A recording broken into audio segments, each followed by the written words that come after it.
Good morning, Steve Free in Chicago with the morning grain comments. Well, it's the end of the month, and we also have the USDA Acreage and stocks report. There's not a lot of volume in the markets right now, and not a lot of sell orders above the market, buy orders below the market. So we could see a little bit more volatility and reaction to the report. Now, the market's expecting stocks of corn, beans, and wheat to be below a year ago. I think that the key number is the corn stocks number, and whether that shows the crop is actually a little bit smaller than what the USDA is carrying. The acreage, corn acres, bean acres should be above a year ago, wheat about the same. Again, the data was taken before the drop in the ethanol numbers, and so corn acres may not quite be as high as what the government might say today. And looking at the numbers, in the last 15 years, the acreage for corn the March numbers have been above the final 10 times. For the soybeans, it's been above the final 9 times, and for wheat, 10 times. So the tendency is for these acres to be a little bit on the high side. As far as weather is concerned, there are 3 hot spots that we're talking about. U.S. weather continues to show rain across the Midwest, especially across the southern part of the Midwest, and the end of the model show a pretty big rain event up in the Dakotas. So we might see a little bit of a slow start to the planting season. People aren't concerned about it yet.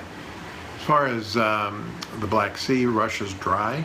Their soil moisture is okay. Their temperatures are okay, but it's a place in which people will be watching. And down in Brazil is dry, going into the growing season for their second corn crop, so we kind of have to watch that.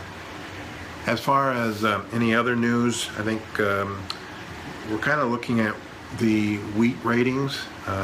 They went up in Kansas, they went up in Texas, they went down in Oklahoma and Colorado. Arkansas is still rated 44% good to excellent, and Illinois is rated a little bit better than they were a month ago, and about 50% of the Texas corn crop is planted versus 41 average.